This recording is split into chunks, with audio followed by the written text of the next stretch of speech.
11월의 첫날 감사의 달에 오늘 이 시간도 주의 전에 나와서 예배드리는, 그리고 각 가정에서 삶의 자리에서 예배드리는 오늘 이렇게 모든 성도들과 가정과 그리고 사랑하는 모든 사람들을 위해 하나님의 위로와 평강이 늘 항상 함께 하시기를 주의 이름으로 간절히 축원드립니다. 아멘. 우리 한번 따라해 보도록 하겠습니다. 예수 믿어 구원받았습니다. 예수 믿어 구원받았습니다. 예수 믿어 하나님의 자녀 되었습니다. 예수 믿어 하나님의 자녀 되었습니다. 예수 믿어 천국 백성 되었습니다. 예수 믿어 천국 백성 되었습니다. 아멘. 아멘. 여러분, 우리는 예수 믿어 구원받은 줄 믿습니다. 아멘. 구원받았기에 하나님의 자녀 된 줄 믿습니다. 아멘. 하나님의 자녀이기에 천국 백성인 줄 믿습니다. 아멘. 하나님께 주신 오늘 하나님의 말씀으로 가르침을 받아서 우리의 영적인 눈이 열려서 주의 놀라운 법을 듣고 보고 깨달아서 아멘으로 순종하며 하나님 앞에 영광 돌릴 수 있는 우리 모두가 되시기를 주의 이름으로 간절히 축원드립니다. 자, 우리 한번 앞에 계신 분들과 한번 사랑의 인사, 축복의 인사 나누도록 하시겠습니다. 주님의 이름으로 사랑하며 축복합니다. 예, 축복하며 사랑합니다. 네, 감사합니다. 자, 여러분들 요즘 뭐 만들어서 드십니까? 뭐로 식사하세요? 안 먹어요. 예. 아마 저마다 저희 집사람도 낀 때가 되면 또 저녁에 뭐하고 먹지? 이런 얘기를 하는데 여러분도 아마 똑같으실 것 같아요. 근데 가정주부뿐만 아니라 음식을 만드는 사람뿐만 아니라 목회자들도 그런 생각을 합니다. 무슨 얘기냐 하면 이제 지난 2월서부터 10월 마지막까지 저희가 이 열왕기 상에 나오는 엘리야와 관련된 말씀을 그 다음에 하의 초반에 장장 8개월 동안 말씀을 보지 않았습니까? 그 말씀을 딱 끝나고 이번 주 월요일 시작하면서 이제 돌아오는 주일날 어떤 말씀을 볼까, 어떤 말씀을 준비해야 되나 라고 하는 그런 생각이 제 안에 들었어요. 그래서 다른 교회 목사님들은 요즘 어떤 말씀을 전하는가 라고 하는 것을 쭉 다른 교회 홈페이지를 쭉 찾아가면서 쭉 보는 가운데에 제 안에 이런 마음이 들었습니다. 이제 11월인데 11월은 교회적으로 이제 마지막, 그리고 12월 이달 마지막 주가 이제 대강절의 시작이고, 이 대강절은 예수 그리스도의 오심을 말 그대로 준비하는 시간이거든요. 그러니까 교회는 11월이 마지막이고 12월서부터 이제 새로운 시작이 되어지는 거예요. 그러면 이 11월 한 달을 어떻게 잘 보낼 수 있을까, 잘 마무리할 수 있을까라고 하는 생각이 들면서 오늘 이렇게 데살로니가 전서 5장의 마지막 부분의 이 말씀을 이번 한 달 동안 같이 좀 봤으면 좋겠다라고 하는 그런 생각이 제 안에 들었습니다. 이 데살로니가 교회는요, 만들어진 지 얼마 안 된 그런 교회예요. 제가 사도행전의 말씀을 전하면서도 함께 나눈 말씀입니다만, 얼마 만들어지지 않은 신생교회. 그러니까 이제 갓 태어난 교회이기 때문에 어떤 체계나 이런 것들이 없다 보니까 좌충우돌하는 그런 모습들이 많이 나타났습니다. 더군다나 여러 가지 일들로 인해서 사도 바울이요, 급하게 이 데살로니가 교회를 떠날 수밖에 없었다라고 하는 거예요. 그래서 늘 이 사도 바울 안에는 이 데살로니가 교회가 눈에 밟혔어요. 근데 들리는 얘기에 의하면 이 데살로니가 교회 현안 최대의 문제가 있는데 뭐냐면 재림이라고 하는, 주님께서 언제 오실까라고 하는 그 생각이 온통 교회 안에, 성도들 안에 가득 차 있었다라고 하는 거예요. 그래서 이 사도 바울은요, 몸은 떨어져 있지만 마음은 늘 함께하기 원하고, 그래서 이 데살로니가 교회 교인들이 고민하는 그 문제, 그래 주님께서는 오긴 오신다. 그 오실 때까지 우리가 이러한 삶의 모습을 보여야 된다라고 하는 그런 좀 알려주고 싶어서 쓴 서신이 바로 이 데살로니가 전서다라고 하는 거예요. 그래서 우리가 오늘 이 사도 바울 데살로니가 전서를 마무리하면서 이 사도 바울은요, 데살로니가 교회 교인들에게 실제적으로 정말 이제 주님께서 오시는 그날까지 우리가 어떻게 건강한 신앙생활을 할 수 있을까? 한때 유행했던 슬기로운 신앙생활을 어떻게 할 수 있을까? 어떻게 할 수 있을까라고 하는 그 질문에 대한 답을 이 말씀 속에서 주고 있다라고 하는 겁니다. 그래서 오늘 이 본문에 보면 사도 바울은 두 가지를 얘기하고 있다라고 하는 거예요. 건강한 신앙생활, 슬기로운 교회생활, 신앙생활을 하기 위해서는 우리에게 두 가지 모습이 있어야 되는데 그것이 무엇이냐라고 하는 것을 이 시간 같이 봤으면 좋겠다라고 하는 겁니다. 먼저 말씀드리고 싶은 것은 제가 이번 한 주간 이 말씀을 준비하면서 많이 망설였습니다. 많이 고민도 하고 생각도 하고 기도하면서 이 말씀을 지금 전하게 되는데 왜 그러냐 하면 이 말씀이 성도와 목회자, 성도와 성도 사이에 어떤 기본적인 것을 말씀하고 있기 때문이다 그러는 거예요. 그러니까 제 입으로 목사에 대한 목회자에 대한 이야기를 만약에 저희 교회가 큰 교회고 목회자들이 여럿이 있고 그렇다 그러면 제 안에 덜 부담스러웠을지도 몰라요. 제가 부담스러웠으면 다른 어떤 목회자에게 전할 수 있도록 했었을지도 몰라요. 그런데 어떻게 보면 우리 교회는 그냥 제가 말씀을 전하는 그런 책임이 있는 자이기 때문에 다소 부담스럽고 그래서 이 말씀을 준비하면서도 많은 제 나름대로 고민하면서 기도하는 가운데에 하나님께서 저에게 주셨던 마음은 이런 거였습니다. 네가 20년 넘게 목사로서 살아가면서 넌 아직도 그 생각에 갇혀 있느냐라고 하는 거예요. 그래서 제가 뭐요? 그랬더니 설교라고 하는 게 뭐냐? 설교라고 하는 것이 네 생각을 사람들에게 전하는 거냐? 아니지요. 그럼 설교라고 하는 게 뭐냐? 네가 말하지만 너를 통해서 내가 하고 싶은 하나님께서 하고 싶은 전하고 싶은 그 메시지를 전하는 게 설교 아니냐? 그러면 너는 네 자신을 잊어버리고 전해라 라고 하는 그 마음이었습니다. 그래서 쟤는 정말 하나님께서 저에게 주신 말씀이고 생각이기 때문에 제 자신을 내려놓고 잊어버리고 이 말씀만을 전하기를 소망합니다. 그리고 이 시간 하나님의 음성만이 들려지고 선한 역사가 우리 가운데에 이 시간 이 자리에서 예배드리는 우리 권사님들과 집사님들, 청년들 그리고 각 가정에서 예배드리는 오늘 이 교회 모든 성도들의 삶 가운데 있기를 주의 이름으로 간절히 부탁을 드립니다.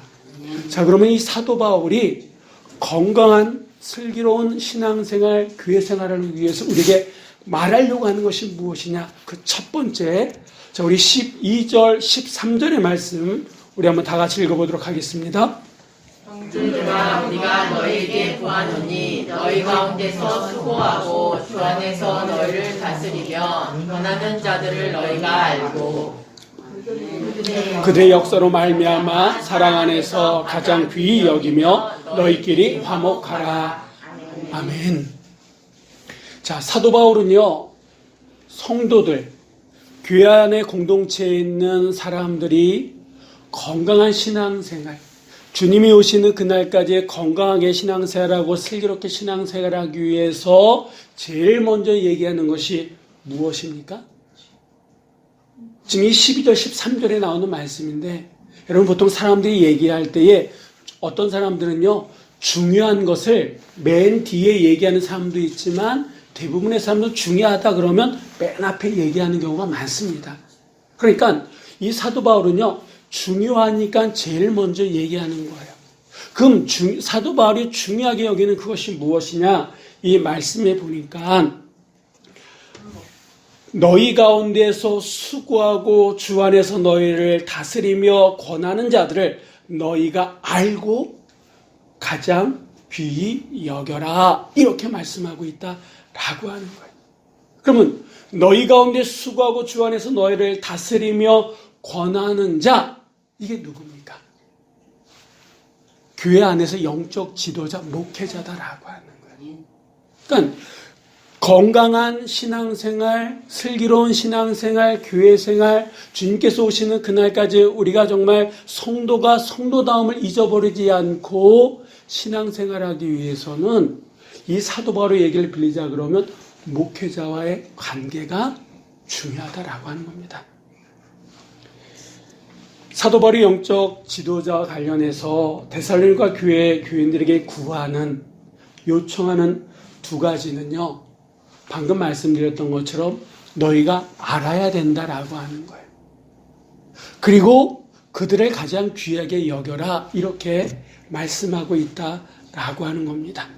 먼저 안다, 너희가 알라라고 하는 이 알라는 그냥 눈으로 단순히 보는 것이 아니라 눈으로 보고 마음으로 아는 것을 얘기합니다.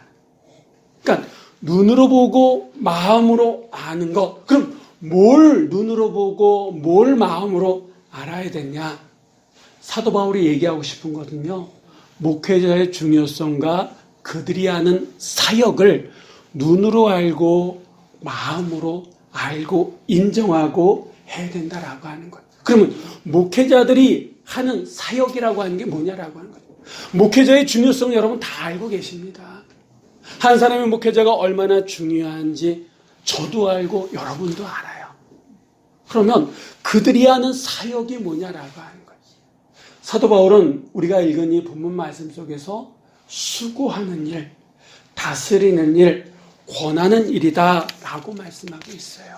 그러니까 목회자들이 수고하고 다스리고 권하는 그 일을 성도들이 눈으로 확인하고 그 가치를 마음으로 인정하고 한 걸음 더 나아가서는 존경하십시오라고 하는 게 이 사도 바울이 데살로니가 교회 교인들에게 그 재림을 기다리고 있는 그들에게 하고 싶은 첫 번째 메시지였다라고 하는 거예요. 그래서 다른 성경은 이 12절의 이 말씀을 이렇게 번역하는데 우리 한번 12절의 말씀을 다른 성경을 한번 읽어보도록 하겠습니다. 하나님의 여러분과 함께 지내며 열심히 일하고 또 여러분이 잘못한 일이 있을 때 주님에게는 교회의 지도자들을 존경하시오. 아멘. 그러니까 그 사람 자체, 목사라고 하는 그 자체를 알라라고 하는 것이 아니라 그가 어떤 역할을 하는지, 그가 왜 중요한지를 인정하고 알라, 이렇게 그러면서 존경하십시오라고 지금 사도 바울은 얘기하고 있다라고 하는 거예요. 그러면서 두 번째로 이 사도 바울이 데살로니가 교인들에게 목회자와 관련돼서 지금 이렇게 말씀하고 있는 것이 무엇이냐면 사랑 안에서 가장 귀히 여기십시오라고 얘기합니다. 이 말씀이 저에게는 또한 부담스럽습니다. 왜냐하면 이 사도 바울의 말을 그대로 한다면 가장 귀히 여겨라 라고 얘기하고 있잖아요. 솔직히 여러분, 우리 주변에 귀한 사람이 한두 사람이 아니잖아요. 부모에게는 자식이 있고, 자식에게는 부모가 있고, 형제자매가 있고, 주변에 내가 관계성을 맺는 사람들이 참 많습니다. 그런데 그 많은 사람들 가운데 사도 바울은 이 목회자에 대해서 가장 귀히 여겨라 라고 하는 이 이야기. 그냥 귀히 여겨라 라고 하면 모를까? 그 안에 가장이라고 하는 엄청 부담스러운 수식어를 붙이고 있다라고 하는 거예요. 그렇기 때문에 이 말은요, 하는 저에게도 듣는 여러분들에게도 이 말은 참 부담스럽다라고 하는 거예요. 그러면 왜 사도 바울은 이 부담스러운 말을 하고 있느냐? 목회자들이 하는 사역에 있다라고 하는 거예요. 아까도 말씀드렸던 것처럼 그들이 수고하고 다스리고 권하는 일, 이게 누구와 관련되어 있냐면 하나님께서 목회자에게 허락하신 사역이다라고 하는 거예요. 누구를 대상으로? 하나님께서 예수 그리스도를 십자가에 달려 돌아가시면서 물값이 흘리시면서 구원한 성도들, 그들을 위해서 수고하고 다스리고 권하는 일이 목회자의 사역이다라고 하는 거예요. 그래서 이 사도 바울은요, 그 사역하는 그 일들 하는 목회자들에 대해서 귀히 여겨라. 가장 귀히 여겨라. 라고 말씀하고 있다라고 하는 거예요. 그 이야기가 13절 그들의 역사로 말미암아 이런 표현이다라고 하는 거예요. 목회자들이 하나님의 말씀을 대언하고 그 말씀을 가르치기도 하고 그 말씀을 가지고 권면하는 그 일이 있기 때문에 그들을 귀하게 여기고 그들에 대해서 알라고 하는 거지, 그 사람이 나보다 나으니까 그 사람이니까 이게 아니다 라고 하는 겁니다. 솔직히 말씀드리면 이 사도 바울 이 말씀 앞에 제 개인적으로는 많이 창피했고 그러면서도 감사했습니다. 무슨 말이냐 하면 코로나19가 장기화되면서 솔직히 말씀드리면 제 마음이 많이 참 복잡했습니다. 시간이 지나면서 제 성향이 그래서 그런지 많은 한계를 느끼기 시작했습니다. 오늘 나오는 이 말씀처럼 과연 나는 성도들을 위해서 수고하는 일, 다스리는 일, 권하는 일에 최선을 다했나라고 하는 그 생각이 많이 들기 시작했어요. 그러면서 과연 목사가 뭘까? 목사라는 게 뭘까라고 하는 생각이 많아졌습니다. 그러다가 한 글을 읽었는데 그 글을 보니까 목사가 뭐냐 이렇게 정의하더라고요. 복음서에 보면 예수님과 제자들이 이제 배를 타고 갈릴리 바다를 건너가는데 갑자기 풍랑이 일기 시작했잖아요. 그때 예수님 정말 평온하게 주무시고 계셨습니다. 반면에 제자들은 이 문제를 어떻게 좀 해결해 보려고 갖은 노력을 했지만 그들의 수고는 말 그대로 헛수고였어요. 만일 그때에 예수님께서 일어나셔가지고 베드로나 다른 제자들에게 지금 뭐하고 있냐? 빨리 바켓으로 물 퍼야지 뭐하고 있냐고 막 다구치거나 그들을 계속해서 종용하거나 그랬다 그러면 과연 제자들은 어땠을까? 예수님이 그 상황 속에서 어떻게 할지 몰라고 불안하고 호들갑 떨었으면 어떻게 됐었을까? 베드로가 정말 예수님을 따랐을까? 아니 나머지 제자들이 어떻게 해가지고 그 갈릴리 바다를 건너가지고 무트러 온 다음에 정말 그들이 다 예수님을 따랐을까? 아니면 저마다 짐을 싸들고 고향으로 돌아갔을까? 근데 예수님은 그 자리에서 평정심을 잃지 않고 오히려 담대했을 뿐만 아니라 조금도 흔들리지 않았다라고 하는 거예요. 그러면서 그 글은요, 목사란 무엇이냐? 어떤 상황 속에서도 성도들을 안심시킬 수 있도록, 안심할 수 있도록 하나님 중심을 두고 요동하지 않는 것, 이게 바로 목사다라고 그러더라고요. 그 글을 보면서 저는 더 마음이 무거웠습니다. 왜냐하면 저는 그렇지 못했거든요. 코로나19가 장기화되면서 저도 마음이 불안했고 한 달 한 달 보내는 게 쉽지 않았거든요. 그런데 목사는 일단은 성도들을 위해서 수고하고 다스리고 그리고 권고하고 어떤 일이 있어도 흔들리지 아니하도록 잡아주는 것, 이게 목사인데 저는 그렇지 못했던 것 같습니다. 그래서 제 마음이 무거웠어요. 그럼 어떻게 해야 되나? 어떻게 해야 되나? 그래서 많이 부끄러웠습니다. 그러다가 여러분을 생각할 때에 그 부끄러운 마음 그 끝에는 여러분에 대한 감사가 생겼습니다. 제가 봐도 부족한데 여러분이 저를 볼 때는 어떨까? 그런데도 담임 목사라고 사랑해 주시고 때로는 기도로 함께 해주시고 만날 때마다 기도하고 있습니다 라고 말씀해 주시는, 상황이 이래서 그렇지 늘 함께하고 있습니다 라고 그렇게 표현해 주시는 여러분들의 그 마음을 느낄 때마다 정말 감사했습니다. 그래서 오늘 이 시간까지 왔는지도 모르겠습니다. 여러분, 부족해요. 때로는 어떻게 보면 목회라고 하는 목회자라고 하는 그 저울에 올려놓으면 함량 미달일 수도 있을지 모르겠습니다. 그래서 여러분에게 감사하고 그래서 더욱더 하나님 앞에 매달리려고 하고 있습니다.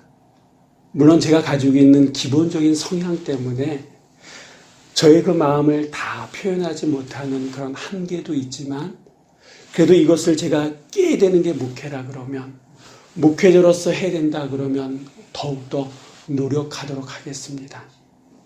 여러분 정말 한 가지 여러분에게 제가 말씀드릴 수 있는 것은 영적 지도자들의 사역이 성도들을 위해서 수고하고 다스리며 권고하는 일인데 성도들을 위해 수고하는 것보다 특별히 제가 어떤 대접받기 원하는 모습이 있고 주 안에서 다스리기보다 제 자신의 야망과 욕심을 채우려고 권위를 세우거나 말씀을 사사로이 사용하여 잘못된 경고를 한다거나 잘못을 경고하고 교정하기보다 대충대충 넘어가려고 한다 그러면 주님께서 저를 향해서 게으르고 악한 종이다 오히려 책망하실 것을 저는 믿습니다. 그래서 제가 제 자신을 위해서 목회하거나 목사로서 서는 것이 아니라 오늘 이 사도 바울이 얘기하는 것처럼 교회를 위해서 성도들을 위해서 수고하며 다스리며 권하는 일에 더욱더 열심을 내도록 노력하겠습니다. 여러분 저를 위해서 그리고 교회를 위해서 그리고 이 땅의 목회자들을 위해서 더 기도해 주시기를 부탁을 드리겠습니다. 사도 바울은요 건강한 교회, 슬기로운 신앙생활, 정말 주님이 오시는 그날까지 우리의 건강한 영적인 생활을 위해서는 먼저 뭘 얘기하고 있냐면 목회자의 관계를 얘기하고 있습니다. 자, 마지막으로 사도 바울이 또 오늘 본문 통해서 얘기하려고 하는 게 무엇이냐? 두 번째인데, 자, 두 번째는 뭐냐면 서로 화목하라라고 하는 겁니다. 너희들끼리 화목하라라고 말씀하고 있다라고 하는. 이 화목이라고 하는 이 말은 덮어주다라고 하는 그런 뜻입니다. 그럼 뭘 덮어주느냐? 하나님의 공의와 거룩하심이 충족되어서 하나님의 진노를 덮고 죄를 용서받는 것, 이게 바로 화목이다라고 하는 거예요. 여러분 한번 생각해 보세요. 하나님의 공의와 거룩하심이 하나님의 진노를 덮을 정도로 하기 위해서는 얼마나 많은 양이 필요하느냐. 그래서 이 화목이라고 하는 것은 한 번 덮어주고 두 번 덮어주고 이걸 얘기하는 게 아니에요. 이 화목하라라고 하는 것은 한두 번이 아니라 끊임없이 계속해서. 그래서 이 화목하라 이것은 현재형입니다. 계속해서 꾸준히 하라라고 하는 거예요. 지금 이 시간도 화목하라라고 하는 거예요. 이 예배를 끝나고도 화목하고 그 이후에도 계속해서 덮어주는데 언제까지? 하나님의 진노가 덮여지고 죄를 용서받기까지 우리가 할 수 있는 것이 무엇이냐? 누군가에 대해서 화목할 수 있도록 덮어줄 수 있도록 계속해서 노력하는 것이 우리의 몫이고 그것이 바로 성도와 성도들끼리 화목하는 모습이다 라고 하는 겁니다. 그러면서 이 사도 바울은요 구체적으로 우리의 화목이 어떤 모습으로 나타나느냐 14절에 말씀하고 있는데 우리 한번 14절의 말씀을 한번 다 같이 읽어보도록 하겠습니다. 또 형제들아 너희를 권면하노니 게으른 자들을 번개하며 마음이 약한 자들을 격려하고 힘이 없는 자들을 붙들어주며 모든 사람에게 오래 참으라. 아멘. 사도 바울은 데살로니가 교회 교인들에게요 게으른 자들을 권계하며 마음이 약한 자들을 격려하고 힘이 없는 자들을 붙들어주라 라고 말씀하고 있다라고. 이 이야기는 그 2000년 전에 데살로니가 교회에 이런 사람들이 있었다는 거예요? 없었다는 거예요? 있었다는 겁니다. 그러면 2000년이 지난 지금 2020년에 이 땅의 교회에는 이런 분들이 있습니까? 없습니까? 여전히 있다라고 하는. 교회는요, 나뿐만 아니라 나와 전혀 다른 사람들이 있지 않습니까? 숫자만이 다를 뿐이지. 다 어느 교회나 있다라고 하는 거예요. 그렇기 때문에 이 말씀은 우리가 귀담아 들어야 된다라고 하는 거예요. 사도 바울은 특별히 그냥 크게 세 종류의 사람을 얘기하고 있습니다. 먼저 게으른 자들을 권면하며라고 얘기하고 있어요. 이 게으르다라고 하는 이 말은 말 그대로 게으르다라고 하는 그런 표현도 있지만 성경적인 뜻은요, 대열에서 벗어나다 이런 뜻이에요. 원래 이 게으르다라고 하는 이 말은요, 군대에서 사용했던 말이라 그럽니다. 예전에 군대 다녀오셨던 분들 훈련하다 보면 꼭 하는 게 뭐냐면 행군이에요. 완전 무장하고 행군을 하는데 행군을 하다 보면 꼭 대열에서 이탈되는 그런 사람들이 있습니다. 이런 사람들을 성경은 게으른 사람들이다 이렇게 얘기한다라고 하는 거예요. 이거는 지켜야 할 바를 지키지 못하고 일종의 무질서한 그리고 비정상적인 삶을 산 사람들을 의미하는 겁니다. 예전 성경에는 규모 없는 자들 이렇게 표현하거든요. 이런 사람들에게는 어떻게 해야 되느냐? 권계, 훈계하고 다스려라 이렇게 표현하고 있습니다. 두 번째는 어떤 사람들입니까? 마음이 약한 자들을 격려하라 라고 얘기하고 있거든요. 마음이 약한 자는 용기가 없다, 겁이 많다, 심약하다 이런 뜻이에요. 그러니까 마음이 약해서 외부에서 오는 그런 시련들을 극복하지 못하고 쉽게 넘어진다라고 하는 거예요. 구원에 대한 확신이 없습니다. 하나님의 심판에 대한 두려움만 가지고 살아가는 사람들이에요. 이런 사람들에 대해서는 어떻게 하라고 얘기합니까? 격려하라. 이 격려하라고 하는 말은요, 그들의 용기를 북돋아 주어서 그들의 신앙을 유지할 수 있도록 옆에서 도와줘라 라고 하는 거거든요. 그들은 마음이 약한 거예요. 약해서 스스로 어떻게 할지 몰라 하는 거예요. 그들에게 필요한 건 뭐라고요? 용기를 북돋아 주는 거예요. 그들의 신앙을 유지할 수 있도록 옆에서 도와주는 거다라고 하는 거예요. 세 번째는 힘이 없는 자들을 붙들어주며 라고 말씀하고 있습니다. 힘이 없다라고 하는 것은 그냥 단순히 힘이 없다라고 하는 것이 아니라 약점을 가졌다라고 하는 거예요. 약점이 있으니까 힘이 없어 보이는 거예요. 실제적으로 힘이 없는 거예요. 이거는 믿음적으로, 영적으로 미성숙한 사람들을 얘기하는 겁니다. 이런 사람들은 어떻게 하라고요? 붙들어주라. 여러분들 고추 이렇게 심고 난 다음에 꼭 옆에 뭐 합니까? 고추대를 이렇게 꽂아가지고 연결하잖아요. 그럼 이 고추가 싹에다 쭉 자라면서 쭉 올라오면서 고추를 많이 맺습니다. 바로 이 붙들어주다라고 하는 그런 거예요. 옆에서 고추대가 되어주는 거예요. 버팀목이 되어주는 거예요. 그 사람이 장성한 분량에 이르기까지 옆에서 도와주고 붙들어주는 것, 이런 의미다라고 하는 거예요. 근데 여러분, 교회에는요, 이런 각종 여러 사람들이 있다라고 하는 거예요.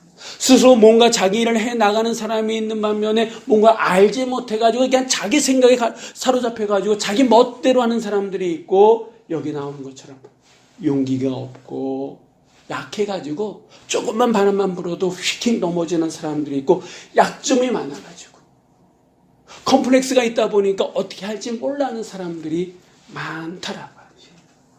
이런 사람들, 서로 다른 사람들이지만 그 서로 다른 사람들이기에 서로 다른 처방전을 이 사도 바울은 내리고 있습니다. 근데 중요한 게 뭐냐면 여기서 얘기하는 것처럼 권계하고 격려하고 붙들어줘라, 이게 다 현재형이다라고 하는 거예요. 이건 한두 번 그렇게 한 것이 아니라 계속해서 끊임없이 해야 된다라고 하는 거예요. 그 사람이 넘어지면 다시 또 붙들어주고 다시 격려하고 때로는 잘못할 때는 다시 훈계할 수 있는 그런 모습들이 있어야 된다라고 하는 거예요. 사실 좋은 얘기는 누구나 다 할 수 있어요. 근데 약간 듣기 거북한 얘기는 내가 이런 얘기하면 저 사람이 어떻게 생각할까? 오해 소지가 많은 얘기들은 저 역시도 쉽지 않거든요. 그러나 교회가 더 건강하기 위해서는, 우리가 더 건전한 신앙생활을 하기 위해서는 어떻게 됩니까? 해야 된다는 거예요. 한두 번 하는 것이 아니라 끝까지 해야 된다라고 하는. 그래서 우리에게 필요한 것이 무엇이냐? 모든 사람에게 오래 참으라라고 하는 거예요. 그냥 참아라라고 얘기하지 아니하고 오래 참을 것을 사도 바울은 얘기하고, 그리고 15절에 나와서는 그것이 곧 선을 따르는 것이다 라고 말씀하고 있다라고 하는 겁니다. 여러분, 우리 교회가 큰 교회는 아닙니다. 그러나 우리 교회도 성도가 있고 목회자가 있어요. 여기 나오는 말씀처럼 어떤 사람이 게으른 모습으로 있을 때에, 어떤 사람이 마음 약한 자의 모습을 띠고 있을 때, 힘이 없는 자의 모습을 띠고 있을 때에 누군가가 다가가서 권계하거나 격려하거나 붙들어준다 그러면 그 교회, 우리 교회 어떨까요? 목회자인 제가 게으른 모습으로 있고 마음 약한 자의 그런 모습으로 있고 힘이 없는 자의 모습으로 있을 때에 누군가가 다가와서 저를 격려하고 붙들어준다 그러면 어떨까요? 앞으로 우리 교회는 이제 내년 이맘때는 이곳에 없습니다. 이 지역 관계자들은 저에게 최대 봄? 그 정도까지는 있을 수도 있을 것 같은데 상황은 어떻게 될지 모르겠습니다. 이렇게 얘기해요. 아마 올해 가기 전에 우리는 다른 어떤 곳으로 옮겨야 될지도 모르고, 그렇지 않으면 내년 초는 아마 많은 변화가 있을 겁니다. 그 교회 장소가 이동됨에 따라서 교회는 흔들릴 수밖에 없어요. 저도 부담스럽지만 여러분들도 아마 부담스러우실 거예요. 그렇지만 여러분, 제가 말씀드리고 싶은 것은 최소한 우리가 지금 이 모습 이대로면 괜찮습니다. 더 이상 여러분에게 부담 안 되도록 하겠습니다. 그리고 무엇보다도 우리는 서로 간에 화목한 모습으로, 누가 게으른 자의 모습을 띄었을 때는 권계하는 모습도 있고, 또한 마음 약한 자의 모습을 했을 때는 격려해주고 붙들어주는 그런 모습들이 우리 안에 있을 때에, 그런 사람이 한 분이라도 있다 그러면 우리는 건강한 교회다라고 하는 거예요. 건전하게 슬기롭게 신앙생활을 얼마든지 해 나갈 수도 있다라고 하는 거예요. 무엇보다도 하나님께서 교회를 세우셨잖아요. 당신의 독생자 예수 그리스도를 십자가에서 물과 피 다 흘리시게끔 하셔서 우리를 구원하셨고 교회를 세우셨잖아요. 하나님께서 세우신 교회는 하나님께서 이끌어가 주실 줄 믿습니다. 아멘. 제가 부족하면 그 부족한 것을 하나님께서 채워나가실 줄 믿습니다. 우리의 모자름이 있으면 하나님께서 그 모자름을 채워나가실 줄 믿습니다. 그래서 우리 안에 필요한 것은 살아계신 하나님을 믿고 서로 알고 서로 귀하게 여기고 서로 화목해 나가는 것이 우리의 모습이다라고 하는 거예요. 어떻게 보면 교회는요, 모자른 자들이 오는 것 아닙니까? 아픈 환자들이 모이는 것이 교회 아닙니까? 그곳에서 하나님의 은혜로 모자름이 채워지고 아픈 것이 치유되어지고 환자들이 나아서 세상에 당당히 갈 수 있는 것이 교회 아니겠습니까? 그래서 하나님은 지금도 큰 교회든 작은 교회든 지금도 그곳을 주목하고 계신 줄 믿습니다. 무엇보다도 서로의 허물을 덮어주고, 무엇보다도 그들의 그 부족함과 연약과 힘이 없음을 보고 눈물로 기도해 줄 수 있는 그 한 사람. 비난하기보다는, 비판하기보다는 눈물로 함께 감싸 안아줄 수 있는 어머니와 같은 그 한 사람이 우리에게 필요한 거 아니겠습니까? 그 한 사람이 오늘 이 시간 이 자리에 있는 우리 권사님들이 되시기를, 우리 집사님들이 되시기를, 청년들이 되시기를, 그리고 각 가정에서 예배드리는 우리 오늘 이렇게 성도들이 되시기를, 그리고 그 자리 제가 감당해야 된다면 감당하도록 더 주님 앞에 매달리며 나아가겠습니다.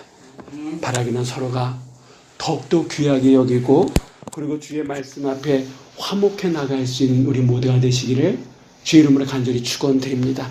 기도하시겠습니다.